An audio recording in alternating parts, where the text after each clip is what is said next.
عن سلمان الفارسی رضی اللہ عنہ، حضرت سلمان فارسی رضی اللہ تعالی عنہ سے یہ روایت ہے۔ حضرت سلمان آپ کو معلوم ہے کہ ایران میں پیدا ہوئے، اور ان کے والد جو ہیں وہ آتش کدے کے بڑے ذمہ دار آدمی تھے، لیکن ان کو نفرت پیدا ہوئی کہ یہ آگ ہم خود جلاتے ہیں، ایندھن اس میں نہ ڈالیں تو بجھ جاتی ہے، ہم کیسے اس کے سامنے ہاتھ جوڑ کر کھڑے ہو جائیں، اس سے دعائیں مانگیں۔ بہرحال اس بنا پر جو بھی تفتش ہوئی، تو جیسے حضرت ابراہیم علیہ السلام کو ان کے والد نے گھر سے نکال دیا تھا، انہیں بھی گھر سے نکلنا پڑا۔ جیسے حضرت ابراہیم نے پھر ہجرت کی تھی اور وہ عراق سے جو ہے شام کی طرف منتقل ہوئے تھے، تو یہ ایران سے شام کی طرف منتقل ہوئے، وہاں جا کر انہوں نے عیسائیت کا مذہب اختیار کیا، راہبوں کے پاس رہے۔ آخری راہب جس کے پاس تھے زیر تربیت و تعلیم تھے، تو جب اس کے انتقال کا وقت آیا تو انہوں نے کہا کہ مجھے تو ابھی تشفی نہیں ہوئی پورے طور سے، آپ نے بہت کچھ سکھایا ہے، بہت کچھ سمجھایا ہے، اور میں نے آپ سے بہت کچھ فیض حاصل کیا ہے، لیکن ابھی تو مجھے تشفی نہیں ہوئی، اب آپ کا انتقال ہو رہا ہے، میں آپ کے بعد کس کے پاس جاؤں؟ تب اس نے کہا کہ میرا علم مجھے بتاتا ہے کہ نبی آخر الزمان کا ظہور اب قریب ہے، اور وہ جنوب میں کھجوروں کی سرزمین میں ہوگا، تو تم جاؤ، ٹرائی یور لک، جاؤ دیکھو شاید قسمت تمہیں ان کے قدموں میں پہنچا دے۔ وہ وہاں سے روانہ ہوئے ایک قافلے کے ساتھ، قافلے پر ڈاکوؤں نے حملہ کیا، انہیں پکڑ کر غلام بنا لیا، غلام بنا کر بیچ دیا، لیکن یہ دیکھیے قسمت ان کی کہ مدینے کے یہودی نے خرید لیا، اب مدینے پہنچ گئے۔ اب وہاں خبریں انہیں مل رہی ہیں کہ مکے میں کسی صاحب نے دعویٰ کیا ہے نبوت کا، لیکن ان کے پاؤں میں تو غلامی کی بیڑیاں، یہ مکے تو نہیں جا سکتے۔ تو میں کہا کرتا ہوں کہ یہ اس شخص کی قسمت ہے کہ جیسے ہم کہتے ہیں کہ پیاسا کنویں کے پاس جایا کرتا ہے، کنواں تو پیاسے کے پاس نہیں آتا، لیکن یہاں کیا ہوا، کنواں چل کر پیاسے کے پاس پہنچا ہے۔ محمد الرسول اللہ صلی اللہ علیہ وسلم ہجرت فرما کر مدینے تشریف لے آئے۔ تب انہوں نے اپنے آقا سے ایک روز کچھ تھوڑی سی کھجوریں مانگی، لی اور اجازت طلب کی اور جا کر حضور کی خدمت میں پیش کی، کیونکہ اس نے یہ بتایا تھا راہب نے کہ وہ ہدیہ تو قبول کر لیں گے، صدقات قبول نہیں کریں گے، صدقہ قبول نہیں کریں گے۔ تو اسی امتحان کے لیے جا کر حضور کی خدمت میں وہ کھجوریں پیش کی۔ حضور نے پوچھا کیا ہے، عرض کیا صدقہ، فرمایا نہیں میں صدقہ قبول نہیں کرتا، یہ غربا کا حق ہے، دے دو، تقسیم کرو۔ پھر کچھ عرصے کے بعد پھر کچھ کھجوریں لی ہوگی اپنے اس آقا سے، پھر پہنچے، پھر جب حضور نے پوچھا کیا ہے، عرض کیا کہ یہ ہدیہ، آپ نے فرمایا ہاں ٹھیک ہے، ہدیہ میں قبول کرتا ہوں۔ تو فوراً قدموں میں گر گئے، ایمان لے آئے۔ اور ان کا معاملہ جو ہے یہ بھی جان لیجئے کہ یہ فقراء صحابہ میں سے تھے جو کوئی کام نہیں کرتے تھے، ہمہ وقت حضور کے ساتھ رہنا، اور اس اعتبار سے حضور نے ان کے بارے میں یہ بھی کہا ہے کہ سلمان و منا من اہل البیت، سلمان جو ہے وہ ہمارے اہل بیت میں شامل ہے رضی اللہ تعالی عنہ۔ ان کی روایت ہے قال خطبنا رسول اللہ صلی اللہ علیہ وسلم، وہ فرماتے ہیں کہ ہمیں خطبہ ارشاد فرمایا نبی اکرم صلی اللہ علیہ وسلم نے شعبان کے آخری دن، فقال، اور فرمایا یا ایھا الناس، اے لوگو، قد اظلکم شہر عظیم، تم پر ایک عظمتوں والا مہینہ سایہ فگن ہو گیا ہے۔ ظل کہتے ہیں سائے کو، اظلکم تم پر سایہ فگن ہو گیا ہے، ایک بہت عظمتوں والا مہینہ۔ اب دیکھیے یہ وہی ہے بات جو انگریزی کے محاورے میں ہے کہ coming events cast their shadows before, آنے والے واقعات کا ایک سایہ سا پہلے سے پڑ جاتا ہے۔ تو ابھی مہینہ شروع نہیں ہوا رمضان مبارک کا، لیکن وہ آیا چاہتا ہے، تو گویا کہ اس کا ایک سایہ پہلے آ گیا ہے، جس کو حضور فرما رہے ہیں کہ تم پر سایہ کر لیا ہے ایک ایسے مہینے میں کہ جو بہت عظمتوں والا ہے۔ شہر مبارک، وہ مہینہ بہت برکتوں والا ہے۔ شہر فیہ لیلۃ خیر من الف شہر، یہ وہ مہینہ ہے کہ جس میں ایک رات وہ بھی ہے کہ جو 1000 مہینوں سے افضل ہے۔ اور یہ ظاہر بات ہے قرآن مجید کی صورت ہے مکمل، انا انزلناہ فی لیلۃ القدر وما ادراک ما لیلۃ القدر لیلۃ القدر خیر من الف شہر، اس کی طرف اشارہ ہے۔ اب اس کے بعد جو جملہ ہے جعل اللہ صیامہ فریضۃ، اللہ نے اس مہینے کا روزہ رکھنا فرض قرار دے دیا ہے۔ وقیام لیلہ، ایک تو قیام اللیل کے لفظ پر غور کیجیے، اور اس کی راتوں کے دوران کھڑے رہنے کو تطوعاً، آزاد مرضی پر چھوڑ دیا ہے۔ تو گویا کہ اس رمضان مبارک کے دو پروگرام ہیں، ایک پروگرام دن سے متعلق ہے وہ ہے روزہ، اور ایک قیام رات سے متعلق ہے اور وہ ہے قیام اللیل۔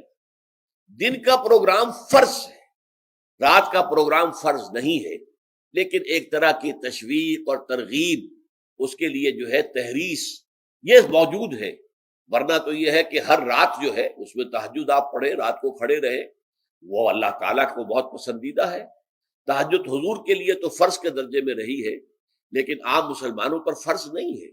البتہ جو کوئی کر سکے ان کے لیے یقیناً بہت اعلیٰ مراتب ہے، بہت اونچے درجات ہیں، وہ تو کسی بھی شب پورے سال آپ کریں، لیکن اس کے لیے خاص طور پر چونکہ اہتمام کیا گیا، لہذا جعلہ کا جو فعل ہے اس کے مفعول میں جہاں یہ شامل ہے، نمبر ایک جعل اللہ صیامہ فریضۃ، روزہ رکھنا فرض قرار دے دیا، اور اس کی راتوں کو کھڑے رہنا یہ تمہاری مرضی پر چھوڑ دیا، اسے فرض نہیں کیا۔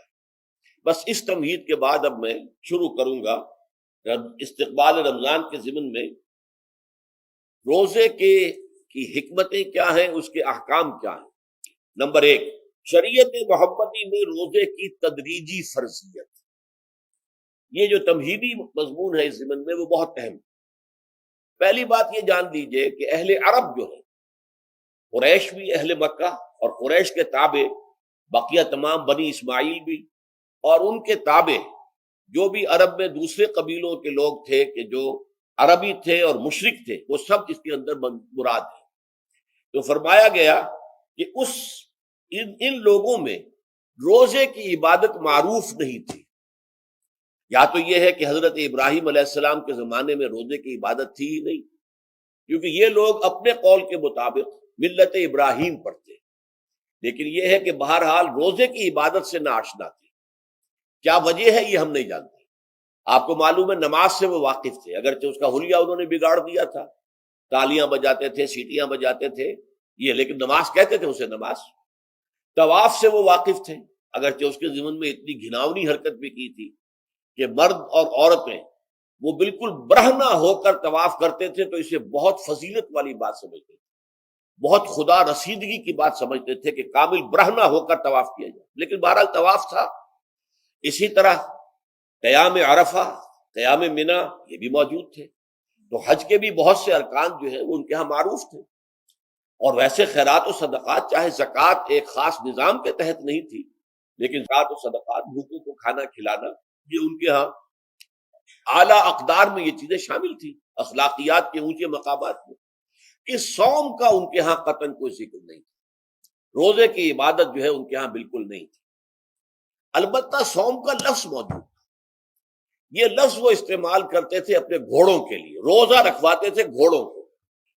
اس کا پس منظر یہ ہے کہ ان کے ہاں آپ کو معلوم ہے کہ لڑائی، دنگا فساد، جنگ، اور یہ کہ غارت گری کرنا، لوٹ مار کرنا، یہ تمام ان عرب قبائل کا پیشہ تھا، اصل پیشہ یہی تھا۔ اس میں ان کے پاس دو جانور تھے، ایک تو اونٹ۔ اونٹ جو ہے وہ ان کی جو باب و ہوا ہے اور ان کے جو حالات ہیں اس کے ساتھ پوری مطابقت رکھتا ہے، یعنی اسے کئی دن کھانے کو نہ ملے اسے پرواہ نہیں، ہفتہ بھر پانی نہ ملے اسے کوئی پرواہ نہیں۔